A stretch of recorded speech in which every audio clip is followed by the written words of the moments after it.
Hi friends, உங்கள் எல்லாருக்குமே good morning. இது லாஸ்ட் வீக்கில் எடுத்த ஒரு வீடியோ தாங்க. இன்றைக்கி தான் போஸ்ட் பண்ண டைம் இருந்தது. என்ன இன்க்ரீடியன்ஸ் எல்லாம் எடுத்திருக்கேன்னு வச்சு நீங்கள் கெஸ் பண்ணி சொல்லுங்கள். பெரிய வெங்காயம் நீல வாக்கில், கருவேப்பிலை, கொஞ்சமாக இஞ்சி பூண்டு, தேங்காய், ஒரு முழு உருளைக்கிழங்கு, 2 தக்காளி, தாளிப்புக்கு வெங்காயங்க, கொத்தமல்லி அண்டு புதினா, இது எல்லாமே எடுத்துருக்கேங்க. ஸ்பைசஸ் பார்த்துட்டிங்கன்னா வரதனியா, அப்புறம் சீரகம், மிளகு, சோம்பு, பட்டை, கிராம்பு, ஏலக்காய், அப்புறம் மராத்தி மொக்கும் பிரிஞ்சி இலையும் தாளிப்புக்கு எடுத்துட்டேன். கல்பாசி கொஞ்சம் எடுத்துருக்கேங்க. அப்புறம் ஸ்டார் அனீஸ் இதில் கொஞ்சம் சேர்த்துருக்கேன். கசகசா, இது எல்லாத்தையுமே ட்ரை பேனில் நம்ம வறுத்து எடுத்துக்கலாங்க. அதாவது தீஞ்சு போகாமல் கொஞ்சம் அடுப்பை சிம்மில் வச்சுட்டு நம்ம வறுத்து எடுத்து ஆற வச்சுருக்கேங்க. அதுக்கப்புறமா தாளிப்புக்கு பாருங்கள், பிரிஞ்சி இலையும் மராத்தி மொக்கு மட்டும்தான் எடுத்திருக்கேன்.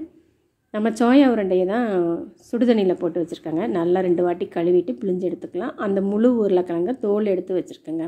இந்த 2 தான் மெயின் இன்க்ரீடியன்ஸ், அதாவது இந்த குழம்புக்கு ஏற்றது. அப்புறமா சப்பாத்தி மாவு திரட்டி வச்சாச்சுங்க. பாப்பா கொஞ்சம் நேரத்துக்கு முன்னாடி திரட்டிட்டாங்க. கொஞ்சம் நேரம் கழித்து உருட்டி போட்டுக்கலான்ட்டு. இப்போ என்னென்னலாம் அரைக்க போகிறோன்னு பார்க்கலாம். இஞ்சி, கழுவுன பூண்டு தோலோடு தான் சேர்த்துருக்கேன்.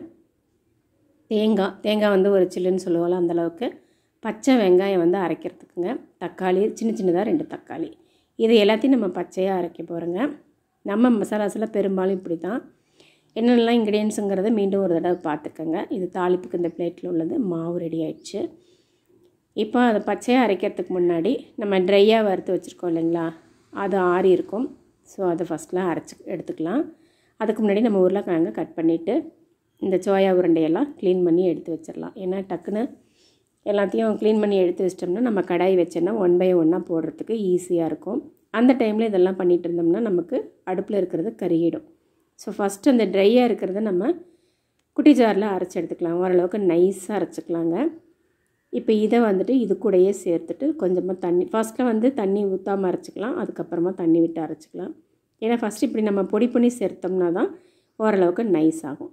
இப்போ அடுப்பில் கடாய் வச்சாச்சு. தேவையான அளவுக்கு ஆயில் விட்டுக்கலாம். ஆயில் உங்கள் சாய்ஸு.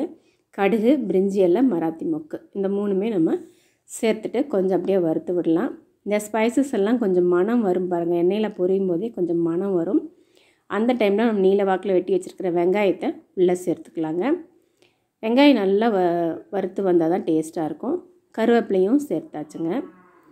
இது நல்லாத்தையும் கிளறி விட்டுட்டு கொஞ்சம் நேரம் வெயிட் பண்ணுவோம். ஏன்னா வெங்காயம் வதங்கி வரட்டும் இல்லையா, அதுக்காக வெயிட் பண்ணுற நேரத்தில் வேறு ஏதாவது குட்டி குட்டி வேலை கூட செஞ்சுக்கலாம். பட் அடுப்பில் நம்ம ஒரு கன்று வைக்கிறது பெட்டர்.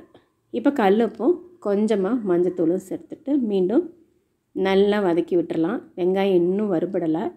ஸோ வெயிட் பண்ணுவோம். அடுப்பு ஓரளவுக்கு மீடியமாக தான் வச்சுருக்கேன்.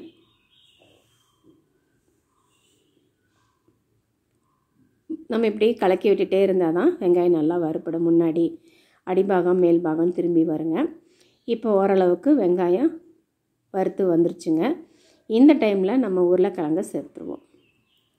நான் நீல வாக்கில் கட் பண்ணலைங்க, கொஞ்சம் சைடு வாக்கில் தான் கட் பண்ணியிருக்கேன்.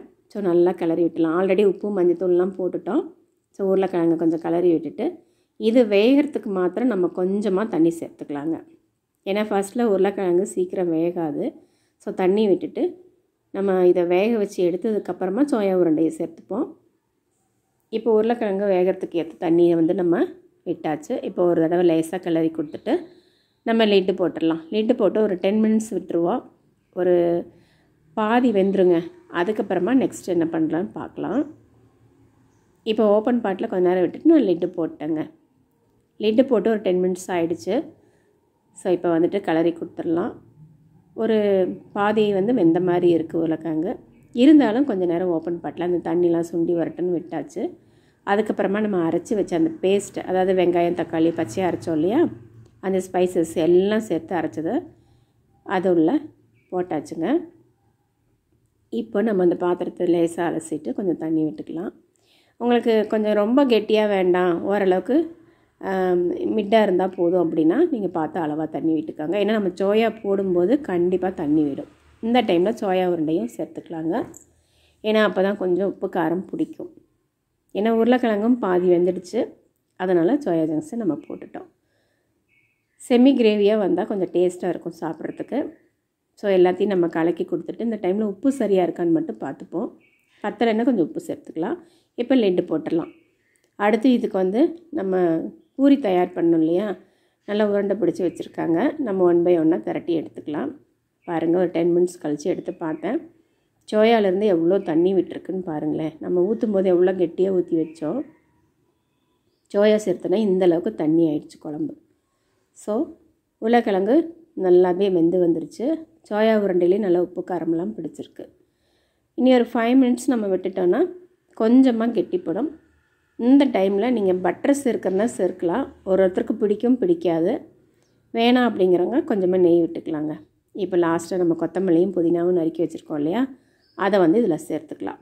நல்லா புதினா சேர்க்கும்போது அந்த ஒரு என்ன சொல்கிறது, பிரியாணி ஸ்மெல்லு, இந்த மட்டன் குழம்புலாம் வைப்போம் இல்லைங்களா, அந்த ஒரு மனம் வரும். அதுக்கு தான் புதினா கொஞ்சம் சேர்க்கிறது. இந்த குழம்பு கறிக்குழம்பை விட டேஸ்ட்டாக இருக்குங்க. நீங்கள் இதே மெத்தடில் செஞ்சு பாருங்கள். உண்மையிலேயே எல்லாம் விரும்பி சாப்பிடுவாங்க. நம்ம பாரம்பரிய முறையில் எல்லா மசாலாஸும் நம்ம வறுத்து அரைச்சி தான் வச்சுருக்கோம். காரத்துக்கும் எதுக்குமே எந்த ஒரு பொடியும் நம்ம சேர்க்கலை. பாருங்கள், நல்லா கொதித்து வந்துடுச்சு. ஸோ இந்த டைமில் அடுப்பு ஆஃப் பண்ணிவிட்டு நம்ம பூரியை வந்து போட்டு எடுத்துடலாம். பூரியும் போட்டாச்சுங்க. 2 பூரி வச்சுட்டு நம்ம இப்போ இந்த குழம்ப பிளேட்டில் கொடுத்துடலாம். உருளைக்கிழங்கு அந்த சோயா உருண்டை போட்டு சூப்பரான கறிக்குழம்புன்னு தான் சொல்லணும். அவ்வளோ ஒரு மனம், டேஸ்ட்டுங்க. சாப்பிட கொடுத்தாச்சு, சாப்பிட ஆரம்பிச்சிட்டாங்க. இந்த வீடியோவில் உங்களுக்கு ஒரு யூஸ்ஃபுல்லான கண்டென்ட் கிடச்சிருக்குன்னு நினைக்கிறேன். இதே மெத்தடில் நீங்கள் இந்த குழம்பை வச்சு பாருங்கள். உண்மையிலே வச்சு சாப்பிட்டு பார்த்துட்டு எப்படி இருக்குங்கிறத அதோடய ஃபீட்பேக்கை கமெண்ட் செக்ஷனில் கொடுங்க. இந்த வீடியோ உங்களுக்கு பிடிச்சிருக்குன்னு நினைக்கிறேன். கொஞ்சம் லாங் வீடியோ தான், பட் நிறைய பேர் லாங் வீடியோ விரும்புவீங்களான்னு எனக்கு தெரியாது. இந்த மாதிரி மெத்தடில் ஒரு நல்ல ஒரு குழம்பு வேணும்னா இந்த வீடியோவை பார்த்துட்டு எனக்கு கமெண்ட்ஸில் சொல்லுங்கள். இந்த வீடியோ பிடிச்சிருந்தால் லைக் பண்ணி, ஷேர் பண்ணி, சப்ஸ்கிரைப் பண்ணி